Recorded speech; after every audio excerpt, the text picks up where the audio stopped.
morning, everyone. Can you hear my voice? Hi, can you hear me?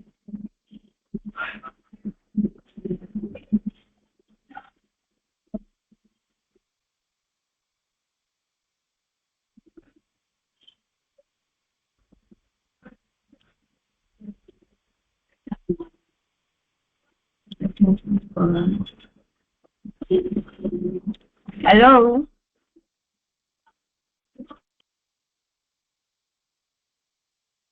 We can hear Hello, you. we can We hear can you. hear you. We can hear you. Okay. Thank you for that. I hope you're all doing well. Yes, thank you. My name is Aisha, and I will be taking you through today's session on US and design thinking. Thank you all for making your time to be here. Okay. So before we begin, I want us to make this class as comfortable and interactive as possible. It's a 2-hour session, so for your comfortability, if you haven't, you should get a water or something, and also a notebook and a pen for jotting. Okay.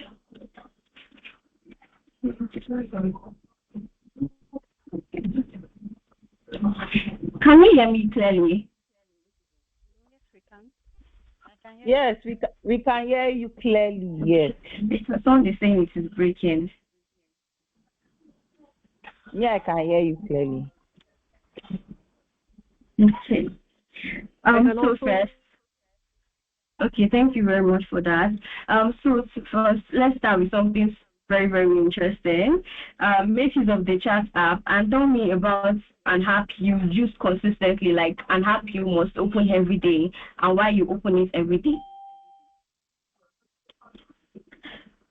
There is no wrong answers. Just, if it is WhatsApp, why you use it every time.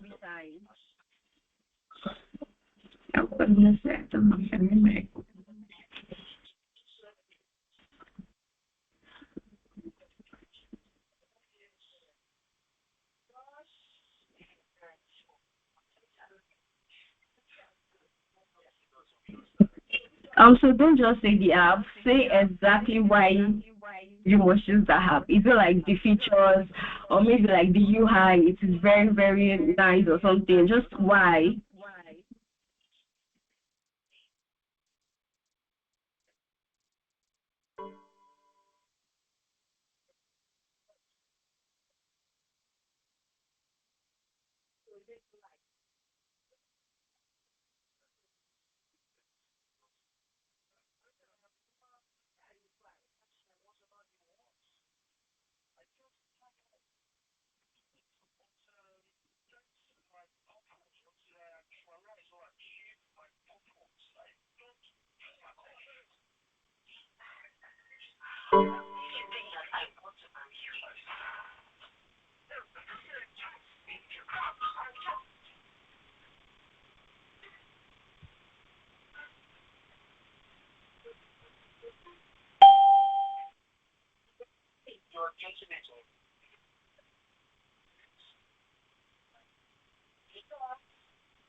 Mm-hmm.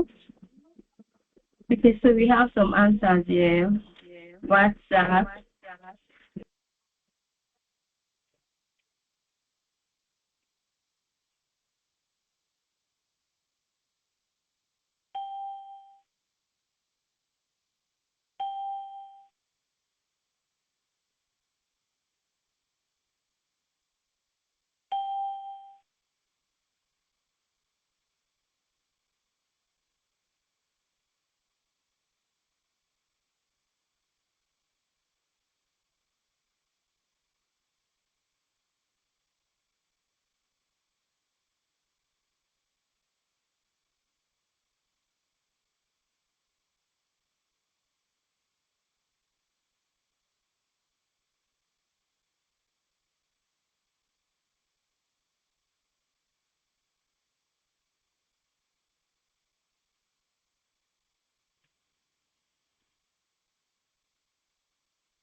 Okay.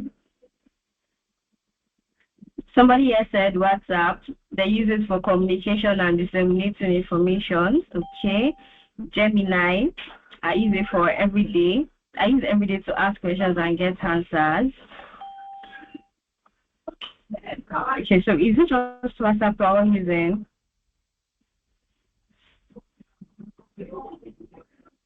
Okay, WhatsApp for communication as well. Okay, so here is another question. Have you ever deleted an app because it was frustrating to use?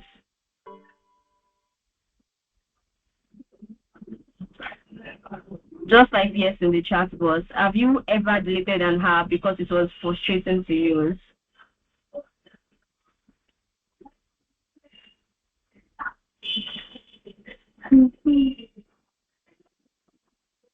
Okay, exactly.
So like almost all of us have once at one point selected different apps because it was very, very frustrating to use.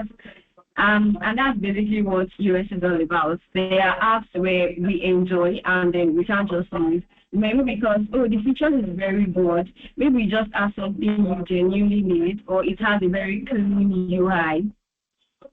However, this just proves that as users, we don't just choose products, we also leave them. And understanding why we stay or leave is one of the biggest responsibilities as a product designer.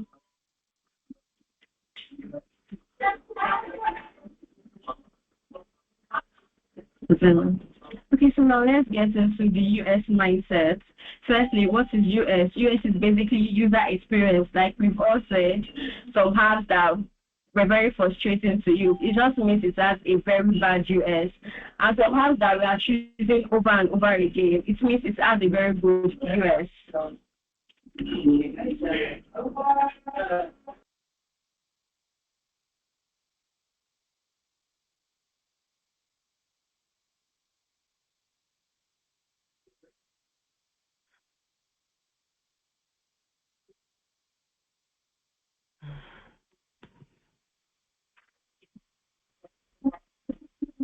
Okay, so what is US?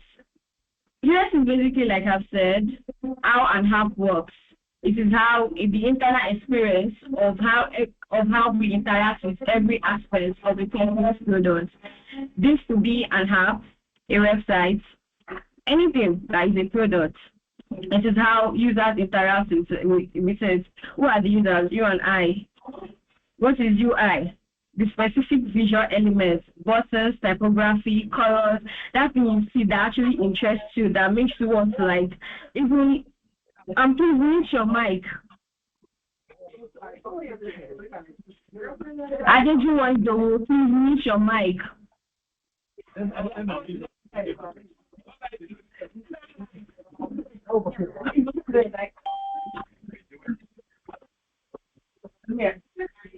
Hello,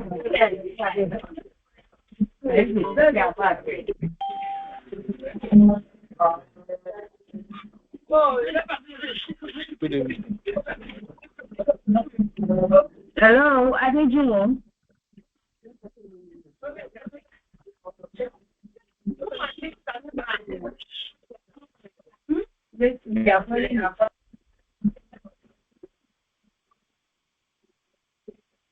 Okay. Okay, so let's continue. UI is basically the specific visual elements, buttons, typography, colors the user interacts with.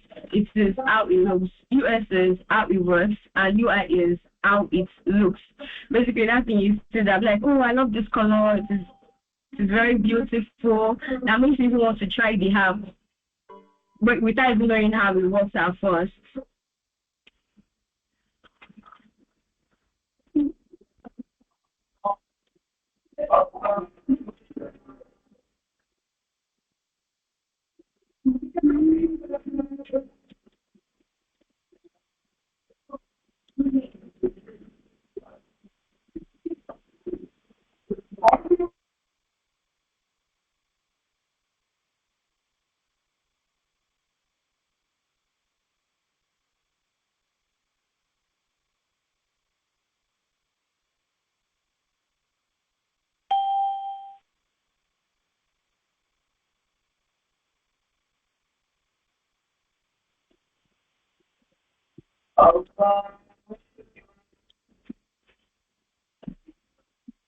So this is the design different framework.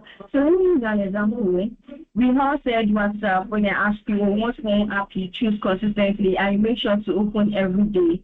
So now imagine that tomorrow you wake up and WhatsApp is no longer green and black. It is now blue and white. Would you stop using WhatsApp? You can respond in the chat. You wake up tomorrow and WhatsApp is suddenly blue and white instead of green and black. Would you still continue using WhatsApp?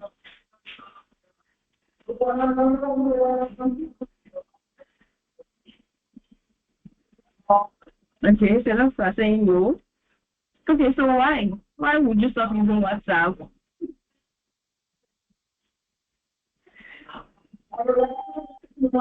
If you said no, why? If you said yes, why?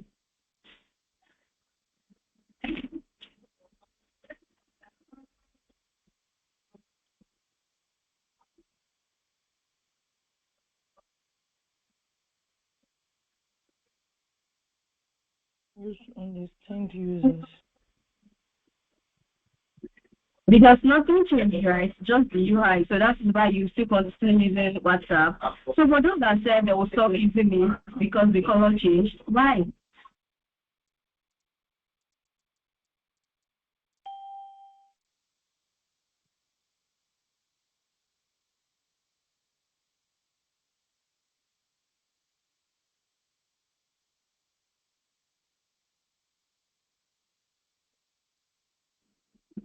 Okay, so there will be other means. I'm still waiting for the responses of those that said they would stop using WhatsApp. Okay. The change of color is not a big deal as long as the features are still inside. Okay.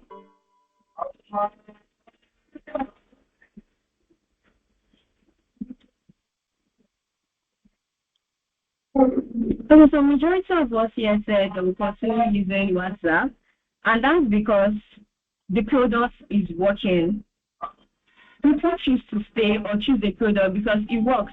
You are still able to send messages to your group chats. You are still able to chat with your friends and family. You are still able to exchange information, disseminate. You are still able to do a lot of things that the app was initially built for, whether the color changes or whether the color doesn't change. So you didn't choose WhatsApp because, oh, it was beautiful because it is green and white. You chose it because it could do it. You needed something, and it could provide for that need whenever you need it. So, and that explains UI and US, looks and experience. But then, if let's say tomorrow, now WhatsApp now becomes like Instagram,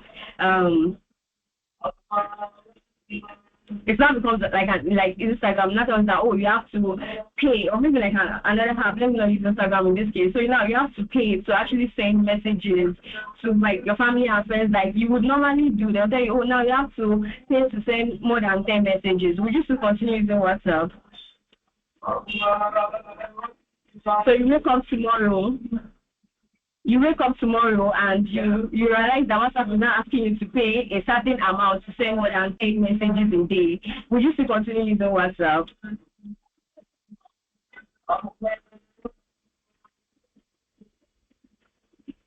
Okay. No, I won't. Let's consider. Because now, the reason why you stop using WhatsApp, whatever it is built for is no longer serving you. I mean, it is for you to like message your friends and family, talk as much as you want, pick calls, and all of that, keep in touch. So imagine them taxing you to do that. You just do for maybe another thing, an alternative kinda, because now it's not really serving you as it should. Or maybe we consider, okay.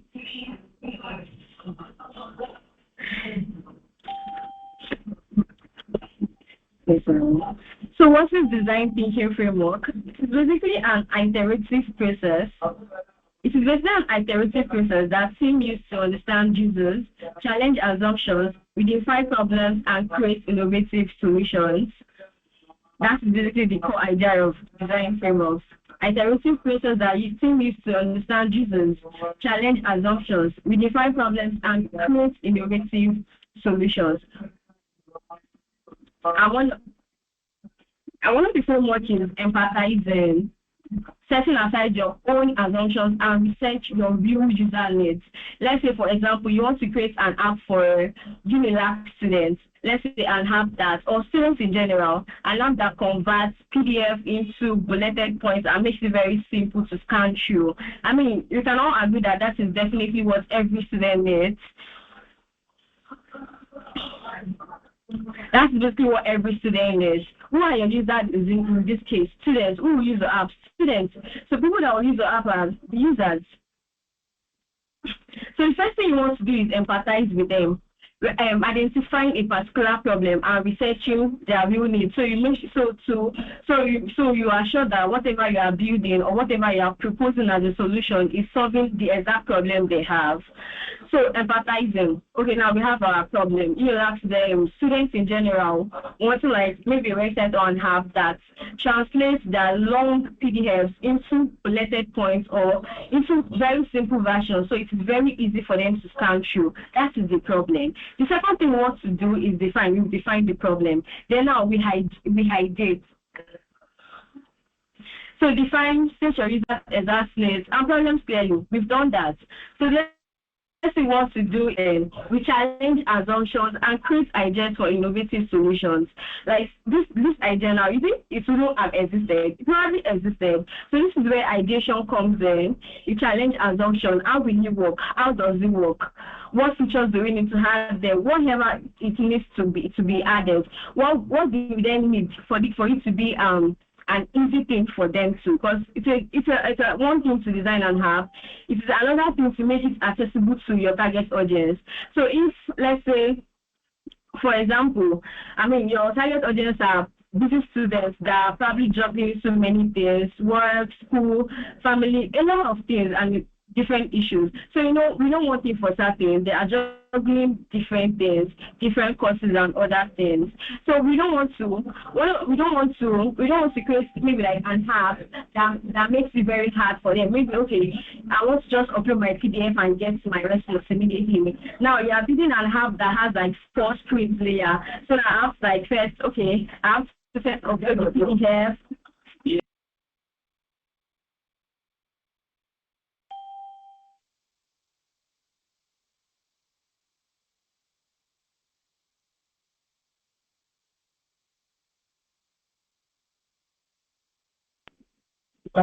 So now we want to create an app that is very easy for them. We don't want too many screens because they are very busy. Maybe like they just have like 5 minutes of free time, and that 5 minutes of free, I want it to be very That's very frustrating for them. So then, one thing we have is that they're very busy. So instead of making it maybe like 3 or 4 screens, instead we do it in 2 screens. We do it in 2 screens.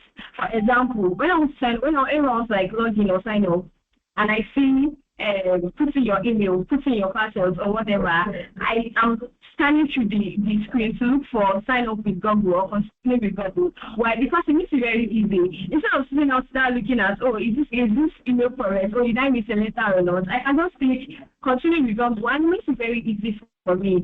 So that's like a US problem that someone identified and solved.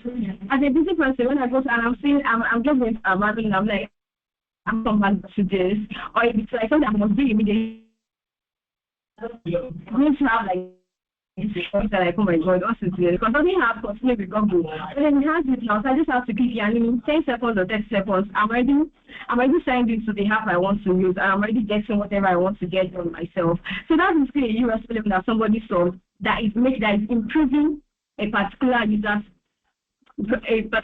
problem.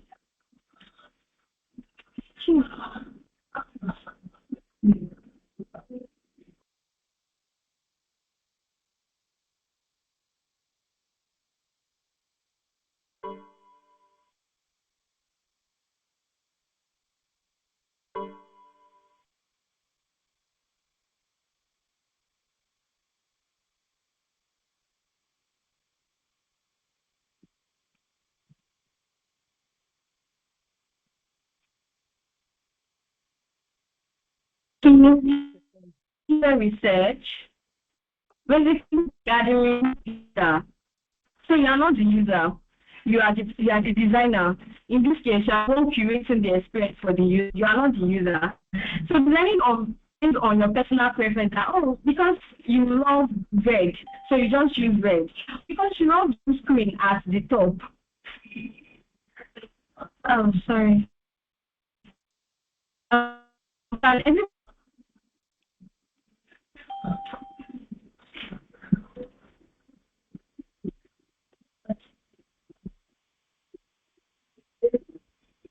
Can anybody hear me? Your voice has been breaking.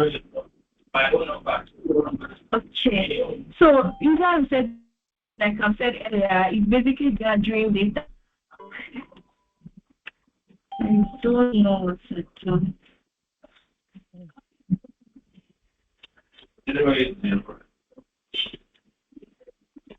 Never don't bring like that. Maybe people on to another. You know, people are not. That is also. Don't I say that? And if you don't do the things, they will not do it.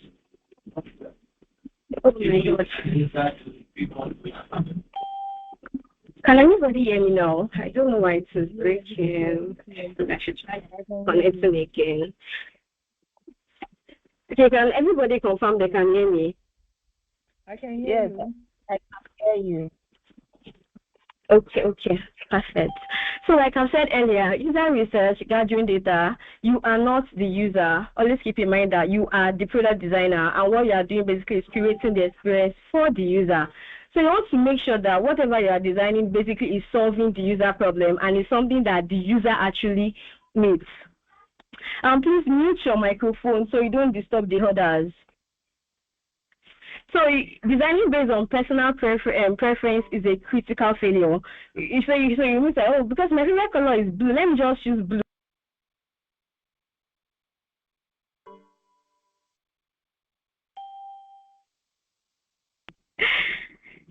Please mute your mic if you haven't, or else you'll be removed from this call. So you are not the user. So saying, oh, so my favorite color is blue, let me use blue. Okay, so I love how red looks on an app. Let me use the red. When it comes to features, I love the home screen being at the top. Let me put it there. I love doing it based on what you like or what you do not like is a critical failure. That is why user research is very, very important. Interview, focus groups, and observation. Understand the why. Why should whatever you are building even exist in the first place? I'm sure most of us have at one time or the other seen maybe someone posting on their GC, oh, help me fill this survey. It only takes you 5 minutes. They are trying to understand their pain points or something. I'm sure we've all seen it. Can anybody confirm? So I'm sure we've all seen it at one point or the other, of someone saying, oh, so that's an example of a quantitative research. So they are posting it to different groups and asking different people because they want to different people asking questions like the what and how many. Oh, what problems do you have with, let's say, OPay, for example. Please mute your mic if you haven't, or you'll be removed from this call. So let's.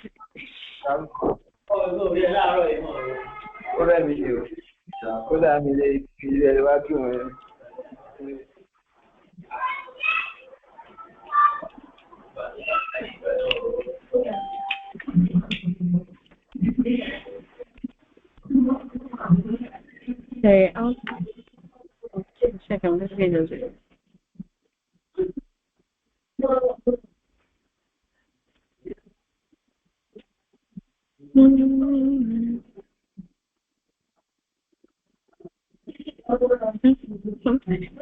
Okay, so can everybody hear me now? I think the noise is upside down. So that's like an example of quantitative, when you see those surveys posted in your GC, surveys, analysis, A/B testing, asking you, what troubles do you have with OPay or PAMPay or just any app in general? Why? Because they are trying to identify problems and trying to build the solutions for that problem. So let's say, for example, let's say I am PAMPay now. Oh, maybe you feel like the apps are like too packed together. You can't quite, like, you don't know what to do, like so overwhelming. That is a problem. And now this running a user research makes you identify that problem. It also helps to come up with a way to with a solution, because I know your solution. The problem is, I can hear you. Please, sorry for interrupting you. Actually in the product design group, right? And I clicked the link, data science. So actually, if you can help me get the product design link for that class. Okay, no problem. I think you should ask someone in the data analysis group. You're in the group, right? Yes, but actually, this group link was posted in the product design WhatsApp group. So are you in the product design WhatsApp group or the data analytics WhatsApp group? Product design WhatsApp group. Then you should be here. If not, then I think you should ask whoever is in the data analysis group. No problem.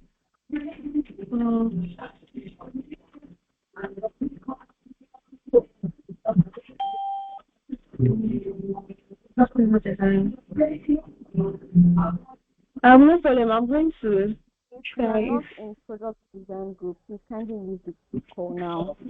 Thank you.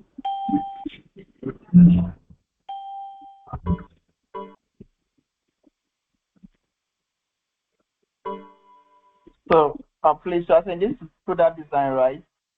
Yes. Oh, okay, because since I saw the data, I thought it's like more about data analysis. That's what I tried. No, this is basically product design. Okay. Data analysis is a different class. I just left your book. I'm giving it to your mommy. Are you hear me? So please, you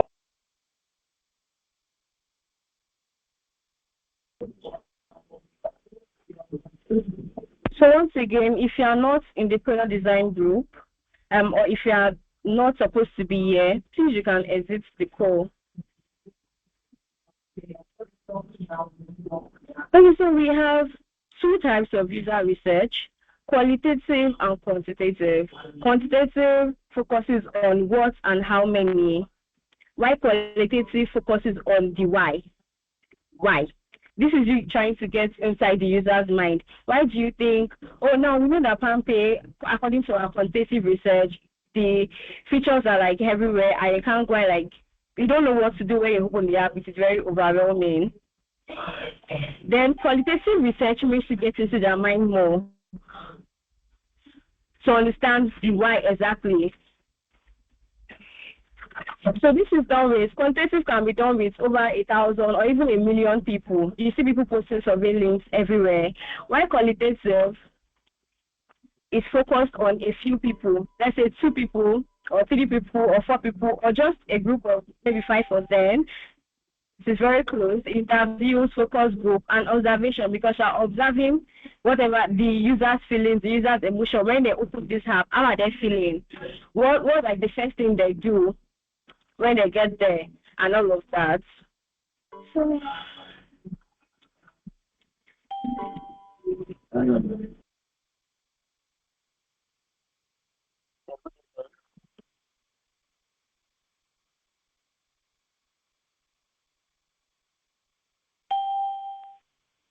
Good evening.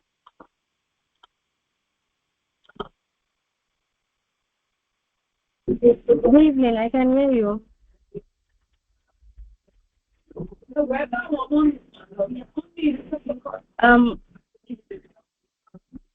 You raised your hand. I can hear you.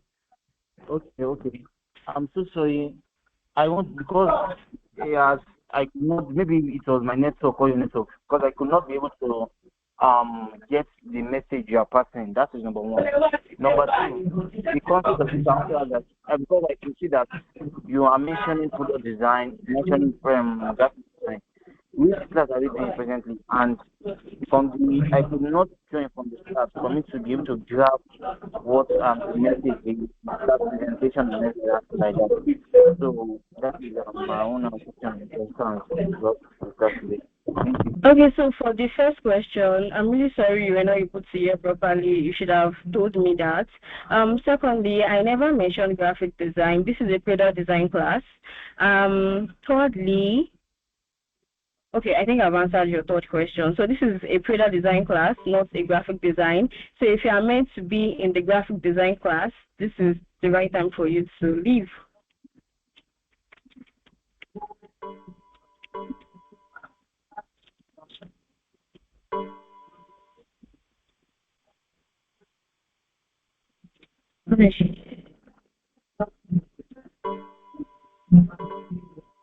Yes, there is a recording of the class.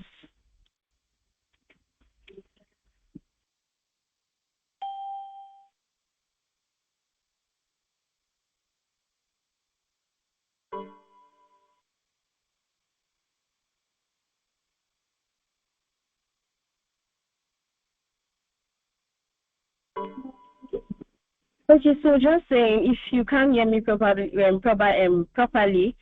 please do well to say it in the chat so you don't miss most of everything we've discussed. Okay, so now, synthesizing the persona, giving data a face, giving your data a face. So a persona basically is a fictional character created to represent your target audience, your user. Well, like the example I made earlier about creating a app or website for students that helps them to translate their PDF into a simpler version. So basically, in this case, we've identified that which is a student. So now you are creating a persona of a student character. It is to represent of a student's character that will be using this product that we are creating. So this will be including the demographic details, goals, frustrations, and technological proficiency. Example, a student, we have Sarah, she's 22 years old, she's in 200 levels. Our goal basically maybe to get flying colors and get A's across all and have a very high CGPA. What is her frustration? She finds it very hard reading like maybe 30-page PDFs, also having to read for other courses as well. So let's say technological proficiency in this case. Let's say she's quite proficient in using most of this technology. So you will be creating an app that will satisfy these particular users. For example, if you are creating an app for, let's say, Gen X or an older generation, in this case, these people are not very well proficient when it comes to technological tools. So you won't create an app that requires so many technicalities. You want something that is very, very simple and tailored for their specific needs. So you meet them exactly where they are. So in this case, we are creating something that we are creating a persona that represents this particular student that we are creating, that we are building for. I can hear you. Yeah, sorry to interrupt. I'm really, really sorry. I wanted to ask, the slide that you're showing us, like this class now, will it be posted on the group later on for us to reverse? So to that, but yeah, it can be posted to the group. But there will also be a recording of the class. Okay, thank you very much. No problem. So what the persona basically does, it guides you when you are designing. So now you don't design for the wrong person. So let's say, for example, like I said, these things are older generations. You don't design something that is very technical because then it's not for them. It's not something that suits them. It's not something they can use. So now that's like a miss. So the persona basically guides your design decisions. So it makes sure that whatever you are designing, it is exactly for who will be using your product or app or whatever.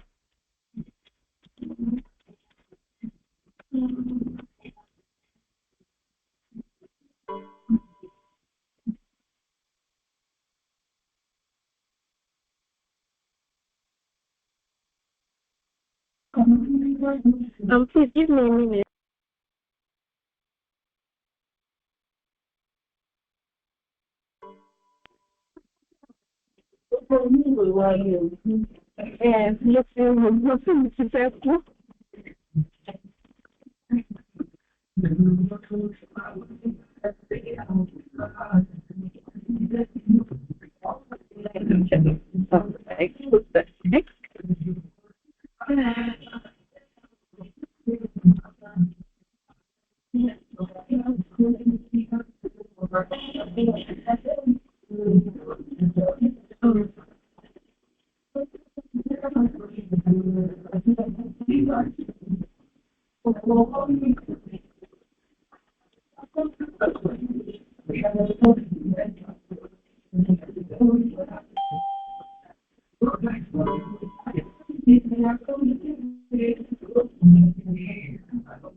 It's giving me a quick issue. Some sensitivities.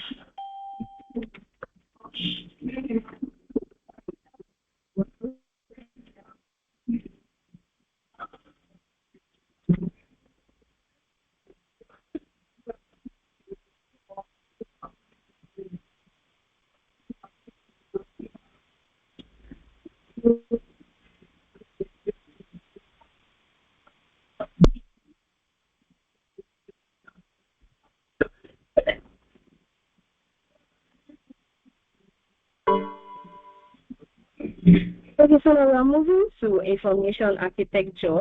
Basically, what the US mindset made us understand is who we are designing for. Now, it says, how do we organize everything inside the app?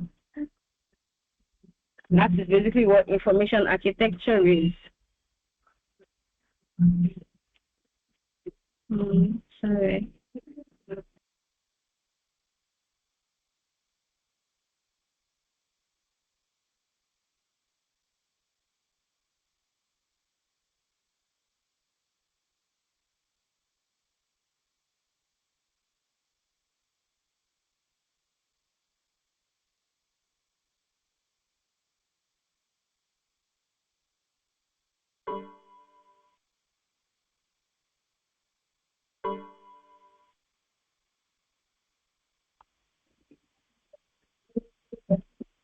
Okay, so now structuring the experience.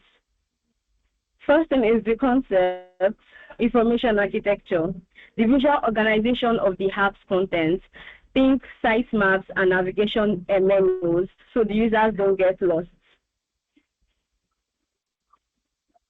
We have the user journey map, a visual trip showing the user's relationship with the product over time. So this makes identify friction points before they even buy or convert. User flow, the specific step-by-step path a user takes to complete a task. Screen-by-screen flow charts, e.g., the checkout process. So basically, the user.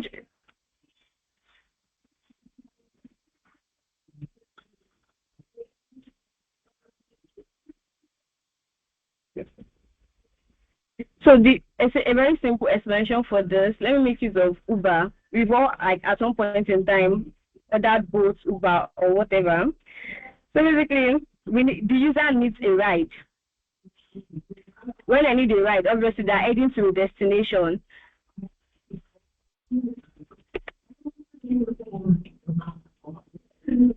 So when I need a ride, when I need a ride, obviously they are going somewhere. I mean, if I'm not going anywhere, I won't say I need a ride. So what I need to choose that destination. So when I come to your app, the first button I should see, or the first thing that should catch my attention, basically, is the choose destination button, because that's exactly what I want in that moment, and you know that.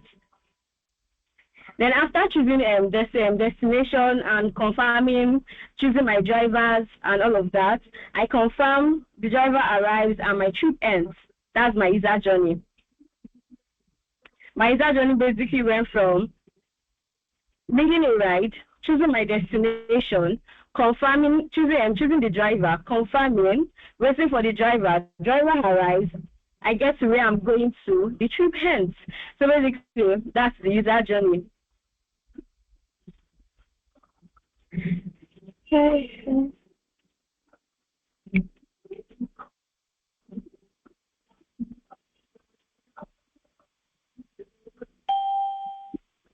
So now we are moving to wireframing. So let's make it interactive. Let me ask you a question. So imagine you are designing a food delivery app. What is the first thing you want to do? Oh, someone says, oh, design a food delivery app. What's the first thing you think you would do? Or what's the first thing you should do?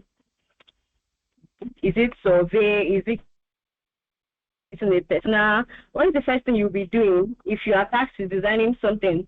Okay, make a survey.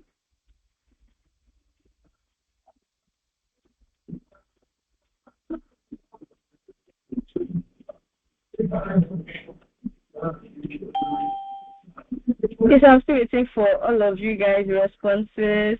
Imagine you are designing a food delivery app. So what's the first thing you will be doing as a product designer? What's the first thing you will be doing? Okay, interview, make a survey.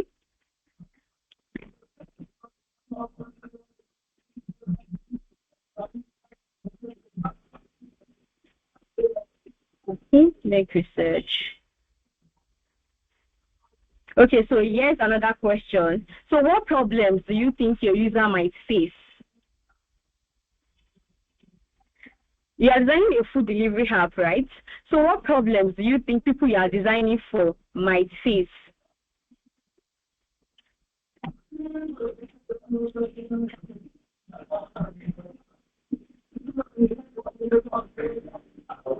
Communication, okay. You are we've decided that you are deciding, that you are designing a food delivery app. So now, what problem do you think your users, people you are designing for, what problems do you think they might face? What problems do you think they are facing or they might face? Okay, location addresses, registration and signing up, how to navigate, network issues, delivery problem.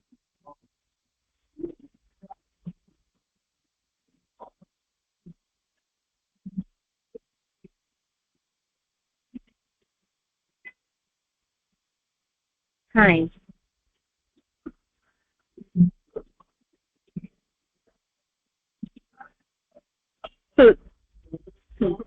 timing. So basically, what we've just done is called design thinking. I know I've explained it before, but this right here that we are doing is design thinking. You know, you want to design an app. You want to design an app. So now we've all identified what we'll be doing first. First is you want to understand what problems they are facing or what problems they could face, so you can anticipate and solve that problem before it becomes like an issue. So for people that said, delivery issues, so delivery problems, so you know that when you are designing your app, one thing you put at the very back of your mind is to solve that problem, delivery problem, how to navigate. So you know, to make your design very simple and minimal. So your users will be able to navigate it, whether they have a high proficiency in tech or not. Registration and signing up, like I said, that's what continue with Google, sign up with whatever is solving a US problem. So this registration and signing up, you know that when you are designing this particular app, you want to add a button that says sign up using other methods in case they can't sign up using their email and password, or sign in using other methods. That way you solve that particular problem for them, registration and signing up. Okay. Making right choice because of the available food displayed. So there is this, so you can also make use of an in-app survey. So you can match your audience, your users to maybe what they've answered in the survey, asking maybe like 1 to 5 questions about what they love, what their go-to food is, or something like that. So it makes so when they come on the app, they should find the restaurants that they say they like. They love Chicken Republic and the place. When they come on the app, it should be personal. It's not personalized for them. Now they will see recommended Chicken Republic, the place, recommended food, the pizza. Referral, etc. and etc. That way you solve that particular problem, making the right choice. So when they come on the app, it's easier for them to make a quick and right choice, because now what they want is in front of them. They just have to click and buy. So now, wireframing.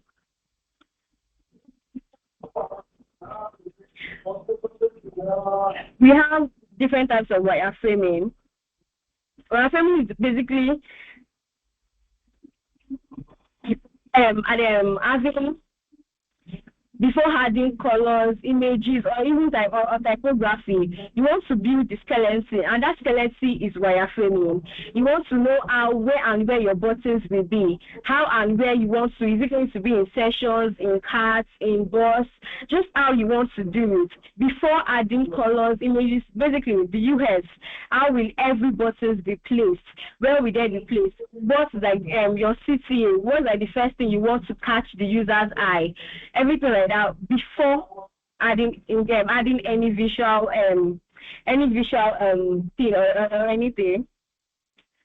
So we have different types of wireframing. We have the low fidelity and the high fidelity. We'll be discussing the low fidelity today.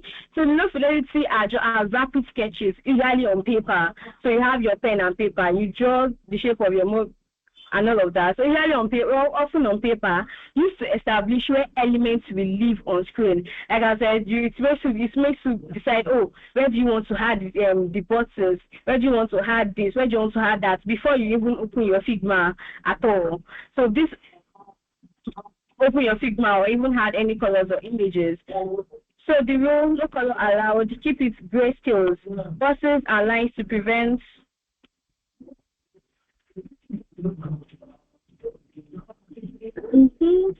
Okay.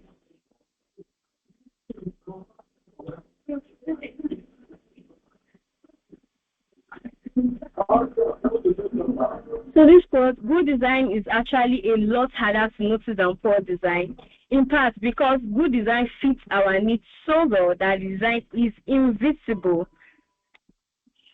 When you use an app that is so frictionless that everything just goes smoothly, it feels like this app was made exactly for you. Like whenever maybe you want to like check something, the button is just right there for you to do that. Or maybe you want to like whatever you want to do, everything is just at different. There are points where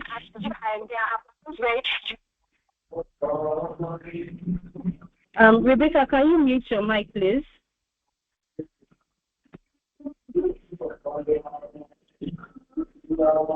There just are places, there are points and places where you exactly need them.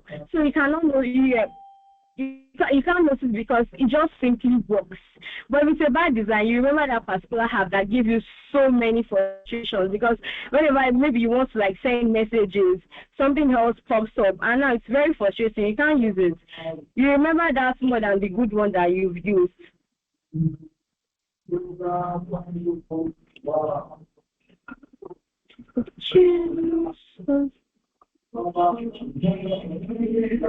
So now, before we move on to the next one, if you have any questions based on everything we've discussed so far, please ask in the chat box for the next, by 8 o'clock to be closed.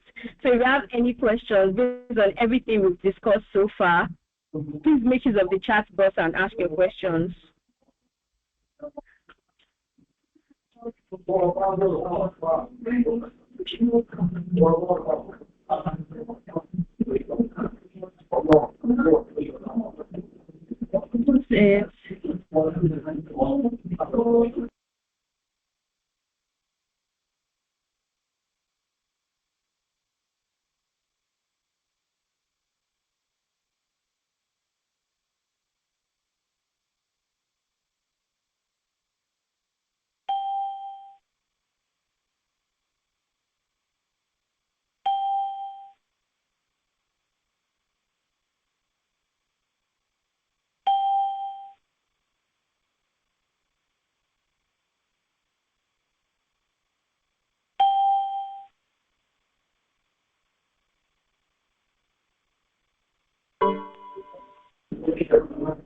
You have any questions? So nobody has any questions?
Okay, so answering the first question, how can we create a qualitative research, especially a survey, and what things to ask?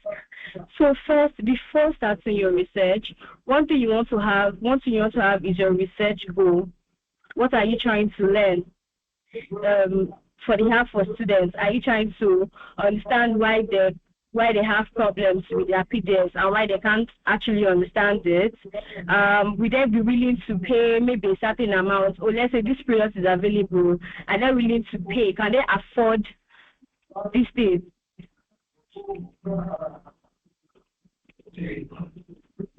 So now,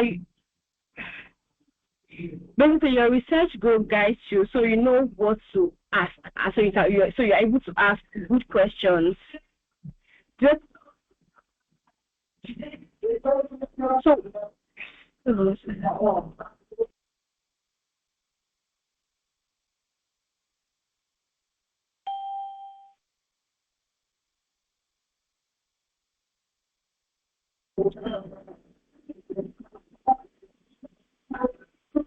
So the next thing you want to do is when you get to like the research, when you get to, like I've said earlier, it could be with maybe your friends, maybe it could be with anybody, just people. Make sure it is people that will be using the app.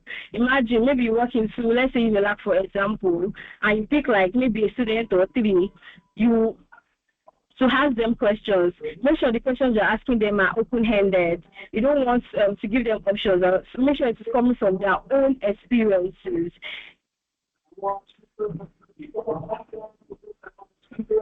So instead of saying, let's say for example, do you save money? I mean, yes or no? Obviously, the options are there. So you want your questions to be open-ended. Oh, tell me how you usually manage your money. That way they can tell you, oh, I don't manage my money. Oh, I basically just, I make use of the budgeting app. Oh, I do this. Oh, I do that. They should tell you. You want them to tell you from their own experiences.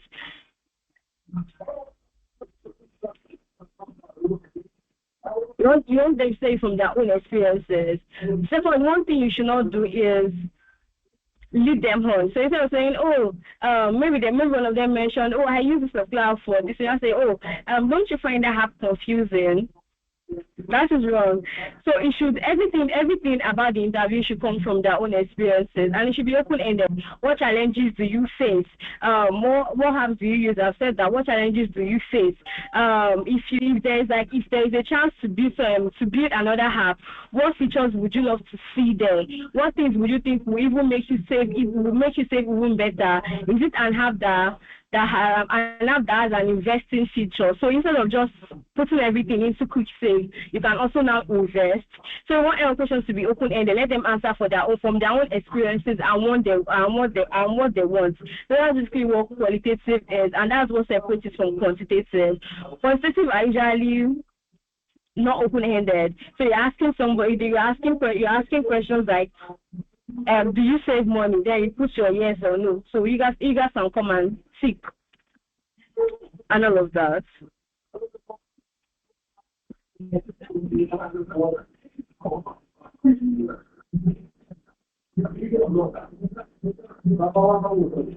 So what is US and what is UI? US is user experience. It is how your product works, or whatever app you are designing. It is how it works. UI is how it looks. Your buttons, your visual, your colors, your images, everything. This is how it looks. US is how it works. What the features that are there and every other thing.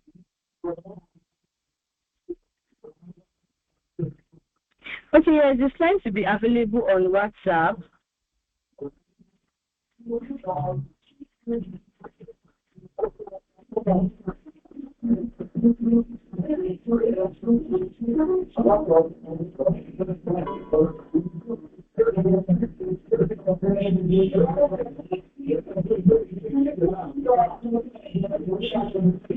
Okay, what is the difference between a survey and a persona? So a survey makes you gather data. A survey is a research method, either quantitative or qualitative. It's a research method that allows you to collect data from new users. So it allows you to understand what problem they are facing, basically to validate whatever you are building, and to understand that, this solution you are trying to create, the problem is there and your solution is actually creating solving that problem. While a persona is a fictional profile created from that research. Like we said, let's say after your research you discover that a lot of people don't actually save money, or maybe they save money but they need something that allows them to also invest instead of just saving. That's the data you are able to collect from your survey. So now when you are building your persona, you want your persona to mirror the shoes of the people that this products are for. So now, they save money, right? So they save money. Now what they want to do is also invest in the same application. They don't want to visit more houses for them to be able to invest. So your users are, let's say for example, the demographic details, or let's say male or female, they are within the age of maybe 20 to 45. Maybe they are still students or they are working.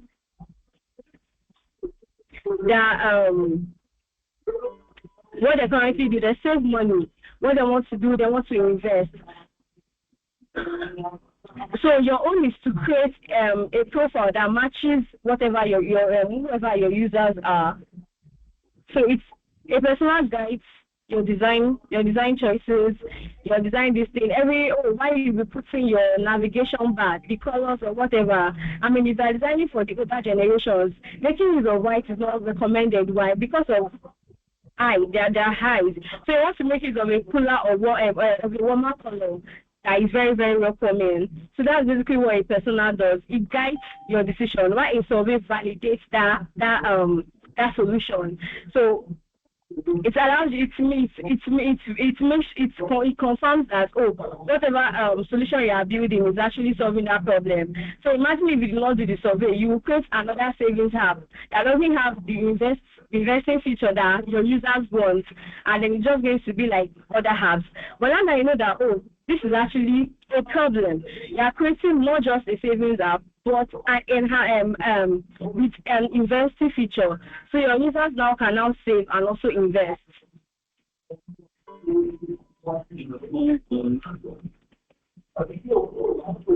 Type of users and low fidelity. So let me go back to them. Okay, so I'm going back to this because of those that do not really understand this.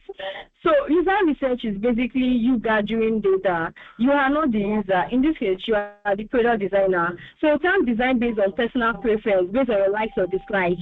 You must use data to guide your decisions. And where do you get those data from? From doing research. How do you do this research? Interviews. And how do you do this research? Through interviews, through survey, through analytics.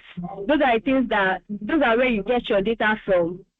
So basically to make sure that, like I said, that whatever solution you are building is solving that problem.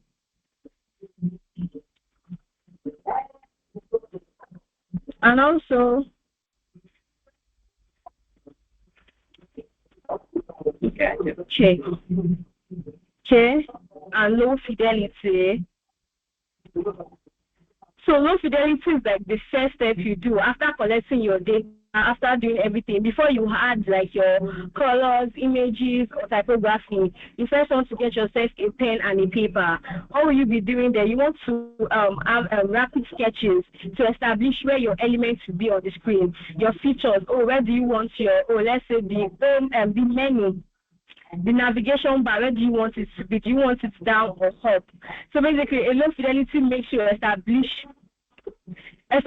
those decisions before you even open your Figma or whatever application you are using to design.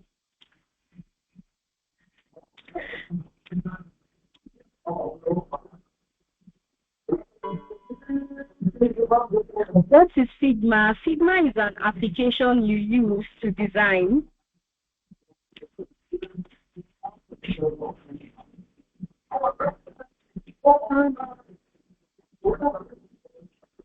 So the recordings will be posted on YouTube. You'll be able to access them anytime from now.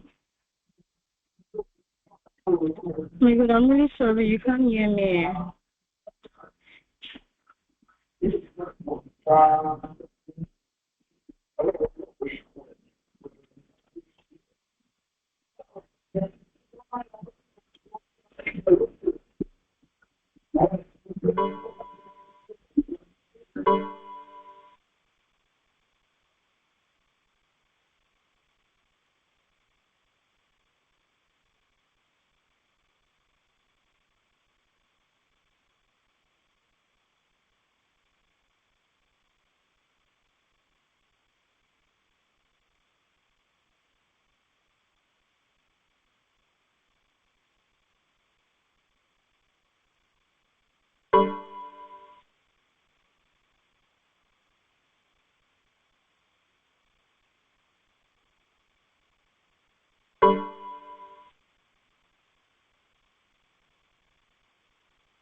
Okay, so can everybody see my screen?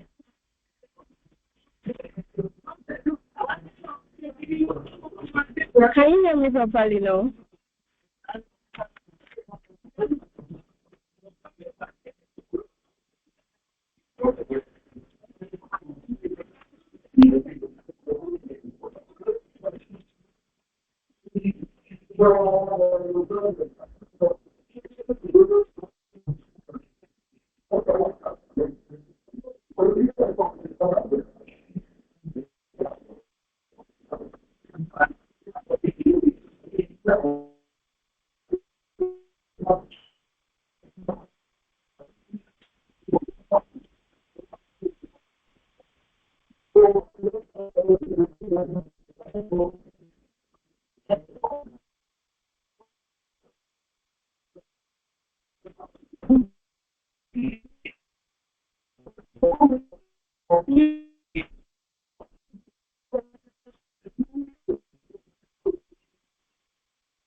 Can you?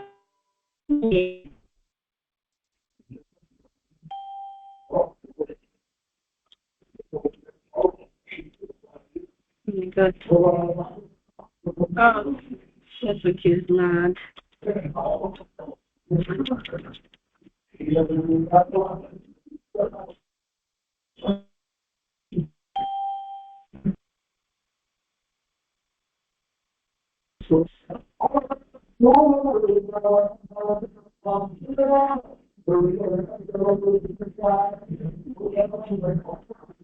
Okay, so can everybody hear me now? Sounds fine.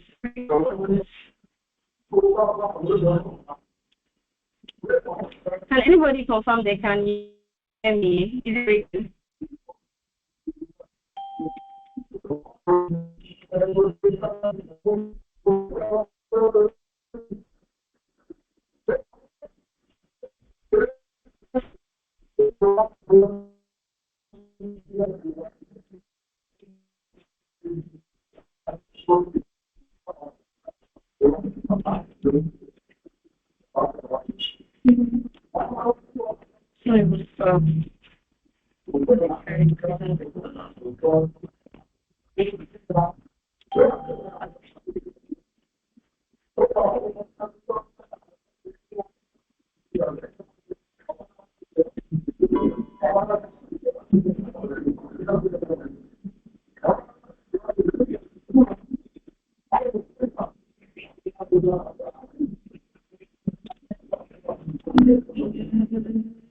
I don't know. Can you hear me?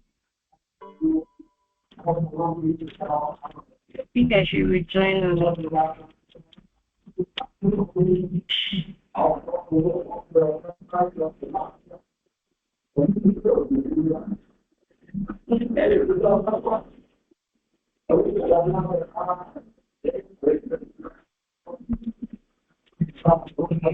Okay, so I believe we've been able to answer each of our questions.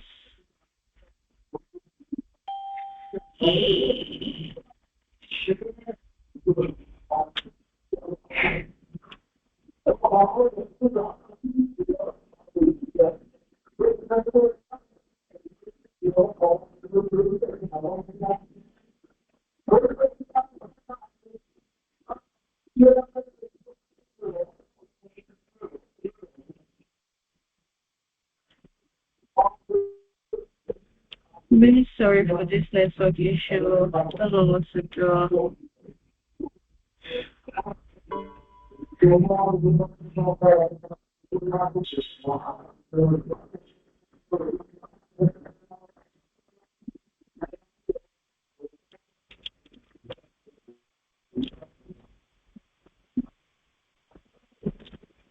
Okay, so yes, I believe we've been able to answer each and every of our questions. If you still have any questions or you feel that anything is still not clear, please use the chat box and ask your questions, or tell me where you understand them.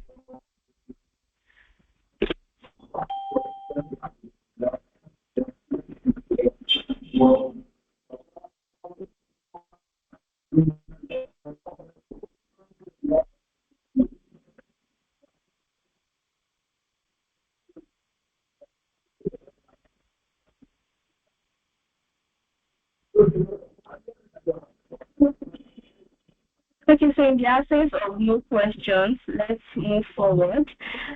So let's have a little icebreaker. You can all unmute. You can all unmute to answer this question. So since most of our answers were WhatsApp during the previous questions, so now imagine yourself as WhatsApp designer. So you are the one that is creating the experience for all WhatsApp users. What is one feature you would remove or add, and why would you remove it? So now that have to use every day to communicate and reach out to people, keep in touch with people. So now imagine you are the one in charge of creating the experiences for other people, so they are able to keep in touch with people, communicate, and do a lot of different things. So what's one feature you will remove or add? Use your mic this time around. So if you have a response to that, raise your hand and unmute your mic so we can all hear you.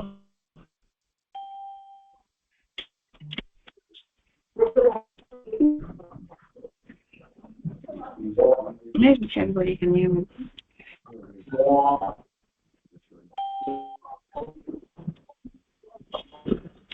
Hi, good evening. Can everybody hear me? Yes, we can hear you. Yes. One feature that I'm going to, if I am the WhatsApp generator, is to, though it's not really out, but at least add another pinned message. We have just a pinned message. We can hear you. Can you hear me? I pick it for you now. Guy, can you hear me? Yes, we can hear you. So please, one at a time. Okay, so one at a time. Let me repeat the question again for those that did not hear it. So now, imagine you are the pro designer for WhatsApp. So you are the one in charge of creating experiences for different people come on there for different things. Whether it is to keep in touch with family or their friends, or to just be able to stay on the loop in their group chat. So you are now the pro designer. What is one feature you will remove, add, or improve, and why? What's one feature you will remove, and why would you remove it, or why would you add it?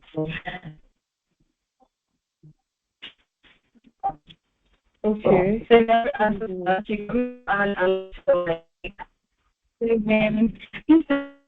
your name.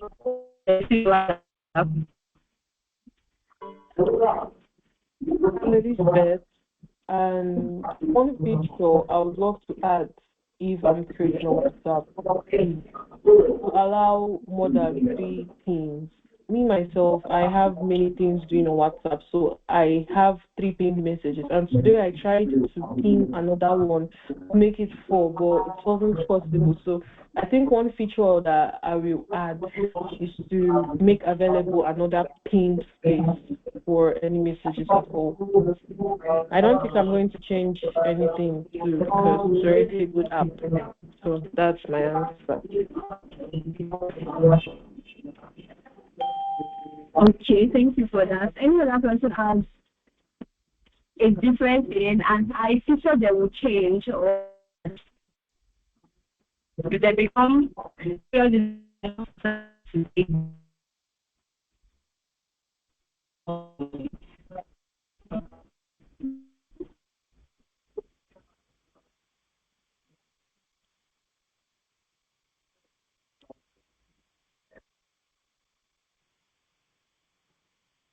Hello. Good evening. Good evening. Good evening. I enjoy.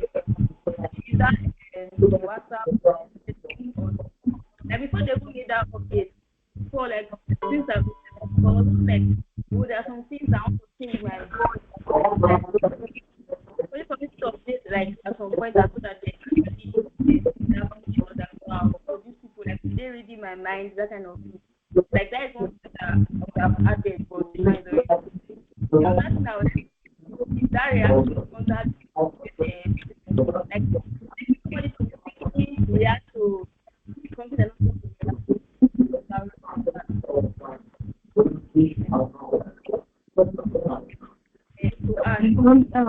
hi, please. Please, can you be audible? We can't really hear you. Okay, sorry. I said one of the things that update. So is it my network or it is breaking? Okay, can you hear me now? Can you hear me? She's breaking. Can you hear me now? It's breaking. This is breaking. I think I can just forget to.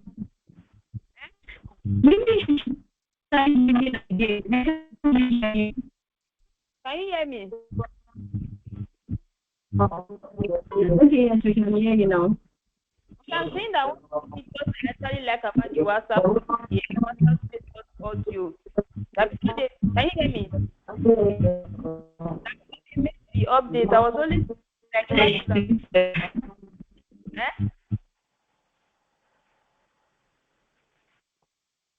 Can you hear me? I think you try using and joining again. Okay. Good evening. Good evening. Hi. Can I go on? Yeah. Good evening. Yeah, you can go on. You can go on. Teacher, I would like to add the ability to be able to increase the number of groups one can forward a message to at a point. You know, it's right now currently limited to only one group to share it. So, like maybe at least three groups or five, so it's kind of a bit frustrating sometimes. You want to forward messages to certain groups. So that's one feature I would like to add to it. If given it.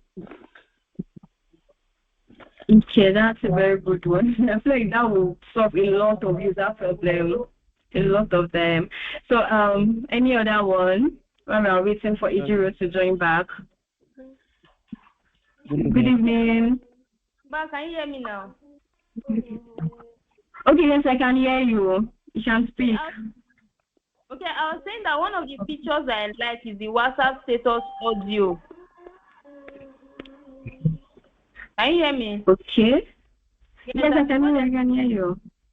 That since I've been using WhatsApp, I was always thinking that there are some status that I really want to save my voice. I don't want to type. Then only for me to update WhatsApp one, then I saw the feature. I was like, wow, were they reading my mind? So then what I will remove is that the reactions that too you to make somebody to click unnecessarily. So I'll remove that reactions on that. Oh yes, true. They should remove that thing. Maybe you can be the product designer and remove it. Okay, so Joseph, you were saying something earlier. Yeah. For me, what I would like to add is the username instead of phone number. Oh, Joseph, are you reading their minds?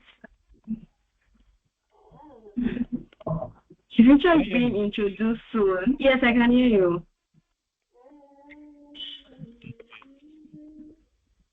You can continue. I can hear you. Joseph. Okay. So what I was saying is that I would love to add a username to WhatsApp instead of using phone number for chat. Okay. So that we can contact each other via the username. That's okay. Why? For more privacy. More privacy. Okay, for privacy. Okay. I think I started off. Yeah, I have something to say. Okay. Yes, I can hear you. Okay, for me, what I'll add is V1's recovery feature, because a person can accidentally open the V1's message and close it without actually giving the message, probably a photo or a video. So I'll add it maybe like a 30-second recovery V1's message. So once you accidentally close the V1's message, you can open it again within 30 seconds. And then another thing I'll add is fast forward videos or audio in WhatsApp statuses. If when you're watching a very long video on WhatsApp status, you'll be able to maybe forward it, something like that. Okay, that's a very nice one. Is there like any other person? Yes, hello, good evening. Good evening. Good evening, we can hear you. Okay. Good evening, you can speak. Oh, I would like. Can you all hear me? Yes, I can hear you. Okay. What I would like the WhatsApp to remove is this 24-hour status. I prefer 48 hours because it's as if it's going to 7 a.m. in the morning. The next 7 a.m. the thing that you posted has wiped off, and you start reposting again. That is stressful. And then the one's view, this one, not somebody might send a message or a picture, and once you view once, after then you resend it again. Now don't send view once for me, I beg. So I wanted to remove it. Also, what just said, he said username, and if you go through your settings, you see that they've included that username. I know I saw it the previous day I went to. Yes. So he should check very well. They've added the username. So it is one of their. Yeah. It is one of their newly introduced features. So basically, all of our ideas have been so many things, many other problems. So many features that the need of a lot of new user problems. And that's basically what product design is, solving user problem. So as we are talking about product design, nothing surely to my designing for problem solving. We should always do problems we solving. Like we've all said.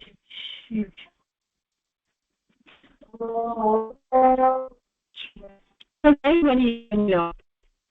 Elizabeth, can you know?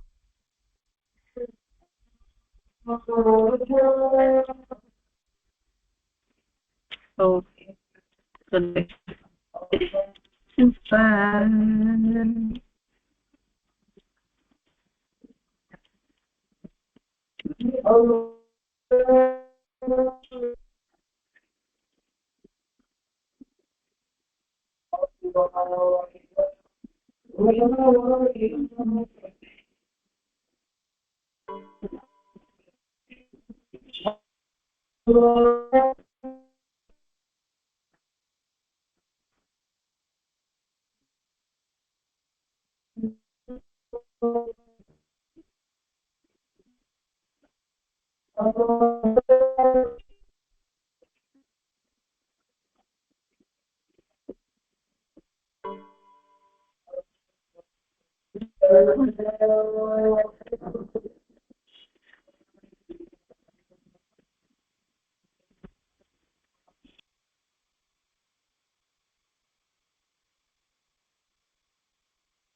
Hello, can you hear me?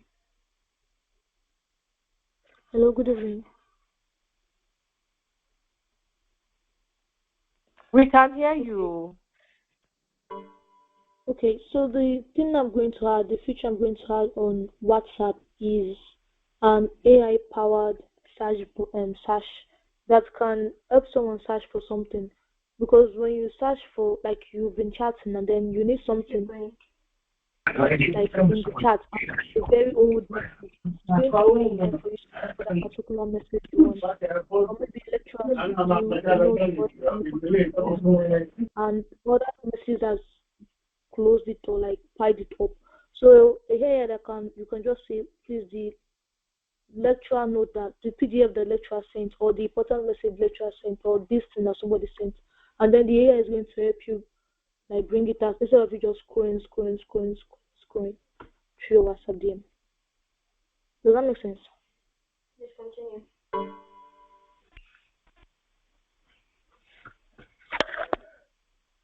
Hello, can you hear me? Well, we heard you. It's quite funny though. At least AI helps us to understand that there's meta AI now. If you have anything to ask, you ask them there. But No, nobody that's not what I'm actually saying. That's not what I'm saying. I'm saying in a DM, like in one's WhatsApp DM, whenever you need something and the thing has been long, like it's been a while, and it's far away from your DM, you can just search for it and like using an AI.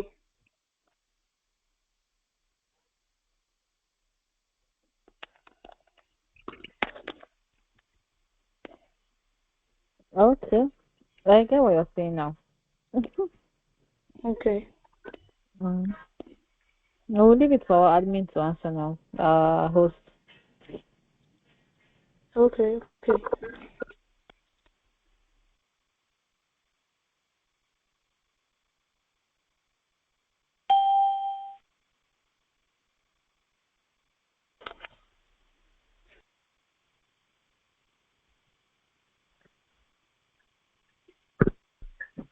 Okay, so can everybody hear me? Hear me from my phone.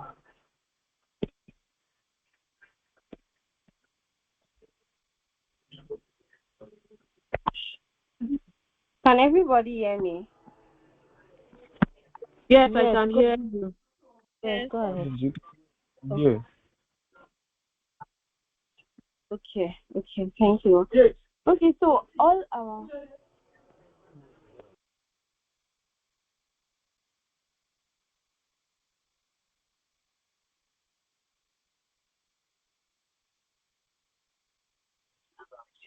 every single features we've all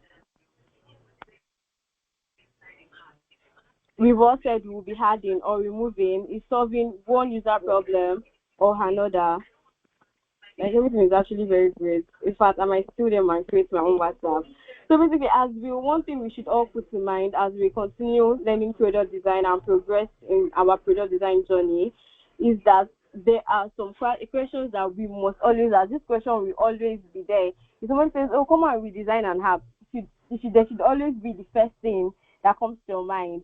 Oh, come and design and have a website or whatever. You need to know who you are designing for. Who are these people? What problem are you solving? Like the example of, let's say, Uber, for example, who are like the people that will be using your app?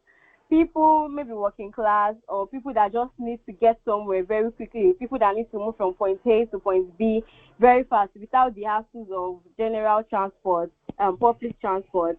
So what problems are you solving? You are solving the hassles of them going through, queuing at different bus stops and looking for one bus, waiting hours for that. So that way they just have to go to your app, book rides, and they are exactly where they want to be. Then you also need to be able to identify how the solution you are building, how whatever app you are building is actually solving or making that user experience better. Like we've all said during like the WhatsApp and all of that. We said what features we want to add or remove, and exactly why and why we want to do that. So for someone that says, oh, they want like to be able to forward to multiple groups at once instead of being restricted or limited to a few ones. Now that feature now we saw is making the user experience better in a way, because me now maybe I'm like in different groups and I'm trying to pass across one information. I'm trying to disseminate one information at once. It saves me the hassles of having to like, oh, share to one group, come back, share to another group, come back. Now I can just pick all the groups I'm in and place them at once. Problem solved. So basically this is, we have come like to the end of the product design class. Thank you so much for being here today. I'm really sorry about my network issues and all of that.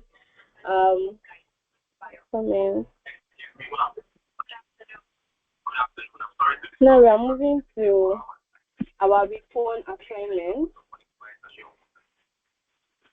Okay, so this builds on everything we've discussed so far.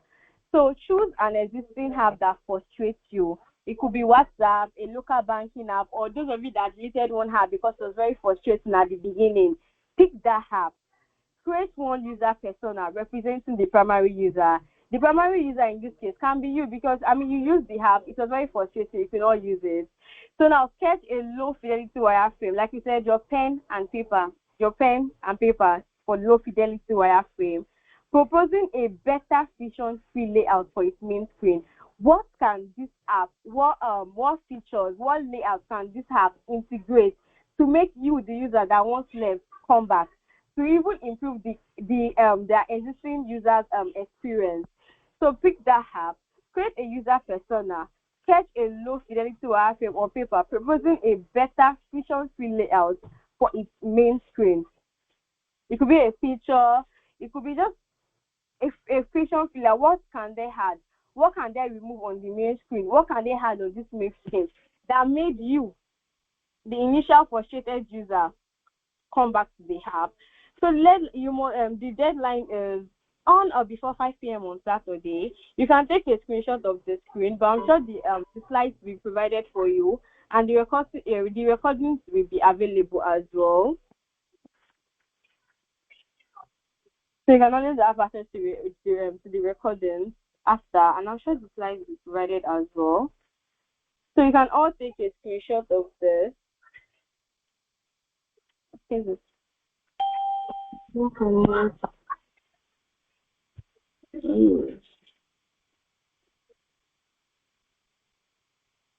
I don't know.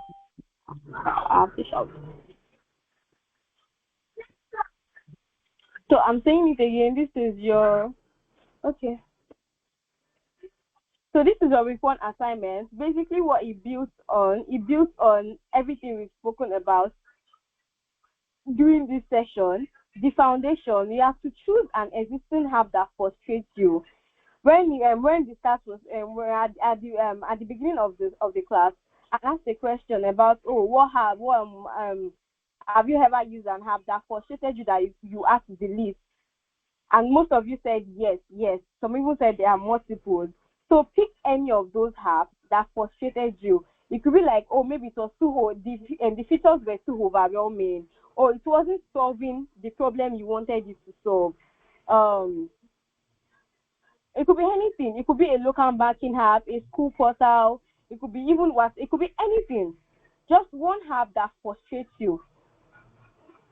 Then create one user persona representing the primary user. Like we said, a persona is a fictional character that represents your target audience. So if the app you are choosing is a school portal, what people that will be using a school portal? Students, right? So you build a persona that mirrors the life of the student that will be using the school portal or that is using the school portal. So now what you have to do is to sketch a low fidelity wireframe on paper, proposing a better vision-free layout for its main screen.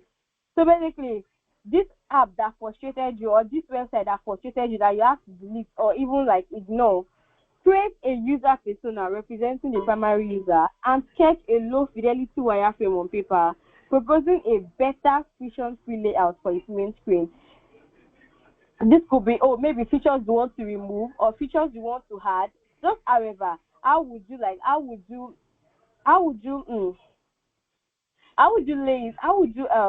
improve the layout that even you, the user that once ignored this, will be back on the website. That makes it very friction free. That makes it friction free. So I hope like the assignment is very clear. So yes, I've said it so many times. It is going to be available, and the link will be shared to your respective to your GCs. I hope the assignment is very clear. If you have like any question about it, so we can answer that now.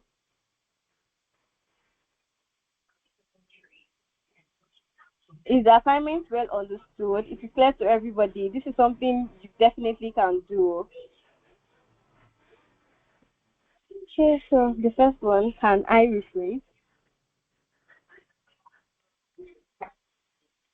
Okay, so to make this easier for those that missed the first one, so have you ever, I'm asking a question now, you can use the chat box to answer. Have you ever used an app that frustrated you so much you have to delete? Have you ever used an app that frustrated you so much that you have to delete?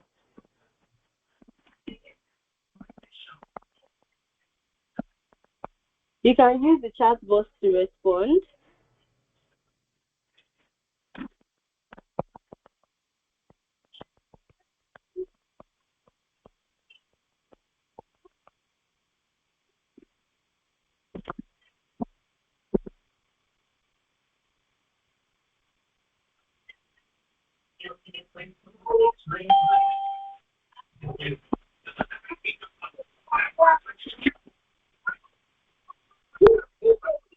Okay, so yes, a lot of us said we have used a frustrating app. So what this assignment is asking you to do, take that frustrating app. What exactly about that app was frustrating? Was it that whatever you wanted to do, you could not do it? Were the features was the layout not great? Was it overwhelming? Whatever the frustration is, now you have to take it, create a low fidelity. Your pen and paper, take your pen and paper. Because I'm being very hot right now.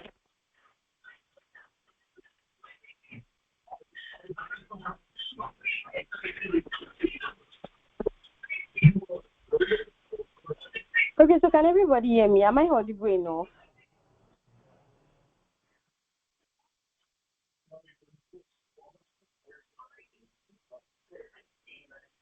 Okay. Oh, no.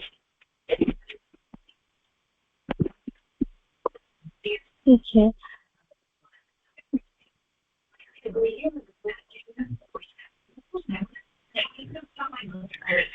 So the assignment basically is saying us to take any frustrating app we've used, any frustrating app. It could be a website even, anything that it could be that maybe the colors weren't so great.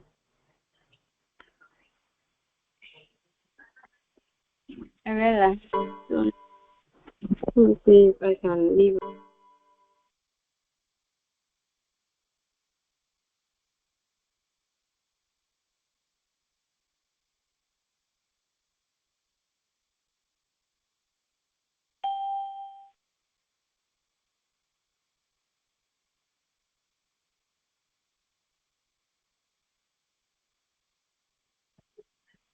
Okay, so Ariella, can you hear me now?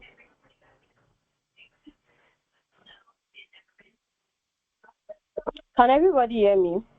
Am I audible enough? Yes, I can hear you.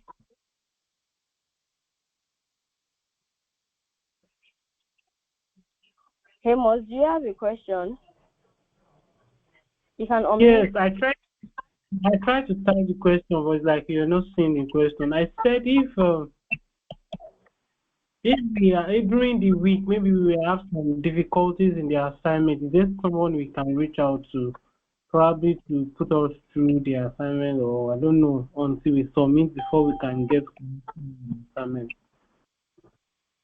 Okay, so if you have any problem while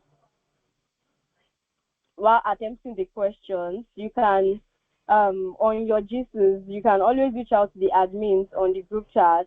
They will help you with that.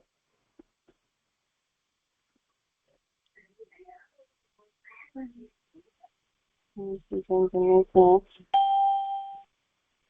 so yeah, how can I create a user persona?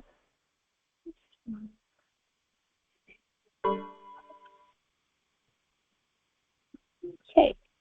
So like we've earlier established, a user persona is a character that is created to represent your user type, your target audience.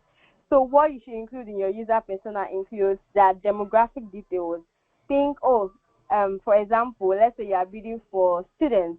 Now you are saying, oh, name, Sarah, age, this particular age, or maybe 22, what level they are in, because this information help you tailor every of your design decisions to match these people. 22 falls into like the Gen Z this way. So it also helps with your half tone.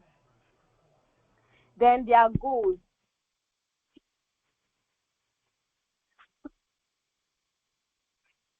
Then their goals. It could be, because they want to pass the semester in flying colors. Their function is, they are not finding apps that can help them simplify their PDF. Or technological proficiency. So to keep the design team focused on human needs and making sure that it is meeting the target audience exactly where they are. So that's basically what you need to include in your persona. So for the person that asks how they can design a user persona, this was for you.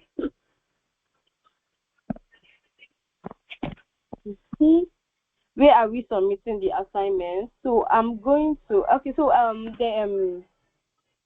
during the week they are going to provide a link or an email where you are going to send where you are going to share send your assignments. Yeah, so if you reach out to the admin. So I hope the assignment is clear. We can now like attempt it on our own.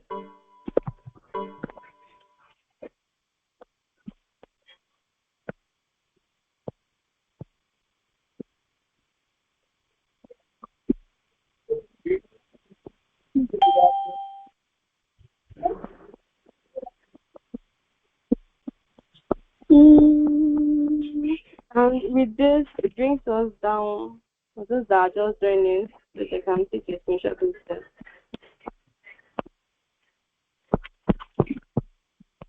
So thank you all so much for joining. This is the end.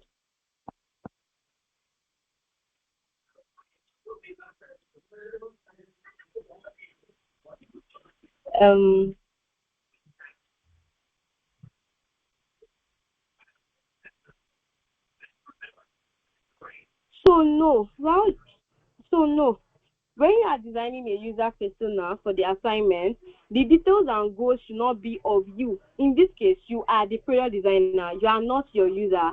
It should be something that mirrors your the life of your typical target audience. That's why I make use of an example of you designing an app that translates PDF into simpler that translates longer PDFs into bulleted or simpler versions. So when designing for that particular app, you have to identify your target audience. In this case, students. So your user persona should mirror those students. Let's say their age, what level are they in, what exactly is their frustrations, what do they need help with. Their frustration in this case is they don't have reading long PDFs is very, very frustrating because they have to also balance different responsibilities. So that's their frustrations. So it should not be of you. You are the product designer. It should be of whoever the app is for. Let's say for WhatsApp, example, let me use a more familiar example. WhatsApp. Who are the target audience of WhatsApp? People that want to keep in touch with their family. People that want to keep in touch or stay in loop with their group chat. Just communication. People that want to communicate easily and effectively with whoever and however they want. So those are like the target audience for WhatsApp. So when you are designing a persona for WhatsApp, you want to mirror those people. What are they doing? What will they be doing? You want to mirror those people, not of you, because you are the product designer. Sorry, can I say something? Can you hear me? Yes, I can hear you. Yes, you said choose an existing app that frustrates you. Create user persona representing the primary user. I don't know if I got the question right. She said it's representing the primary user. That's why I'm a bit confused about creating the user persona. You just said we should represent the primary user, the user. So are we representing them, or we are acting as though we have the app and they're relying on what frustrates them and creating? I don't understand. Can you just enlighten me? Okay, so earlier I mentioned that you should not like assume, like we are not assuming everything we do, every decision we make should be data driven. So when create one user persona represent the primary user, basically the question says choose an existing app that frustrates you. So you have to create one user persona representing that primary user. The primary user could be you as well. It could be you as well, because the app is frustrating. In this case, you are also the user as well as the product designer. So you are trying to like redesign or improve an existing app. So the persona could be you as well, represent the primary user. What you have to do basically is propose a better way they could improve it. Oh, could they remove like this particular feature or this particular element, this particular icon, and put it somewhere here? How can you redesign the layout? Is this very maybe loud and you want to make it very minimal? Or is the color very are the colors very distracting? What exactly can you do that will make that improves the layout of the main screen, just the main screen this time around? So you are choosing an existing app that already frustrates you. It could be any app, a banking app or a school portal. It could be anything that already frustrates you. So you have to create a user persona. In this case, the user persona could be of you as well. So sketch a low fidelity wireframe on paper, proposing a better friction-free layout for its main screen. It could be anything about that app that is actually frustrating, that you believe that once removed could make the app better and more frictionless. It could be that the color is very maybe like white, kind of like you don't like it on you don't like the color, or maybe they're using a more shouty color, maybe yellow and black. Just anyhow you could improve it and its layout for its main screen to make it better.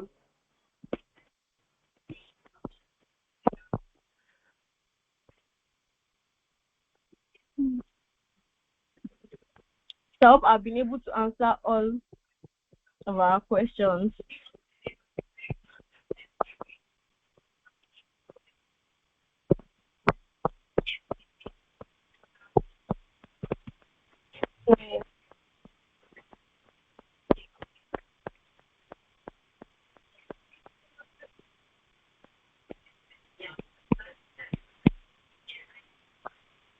Okay, so and that concludes our response session today.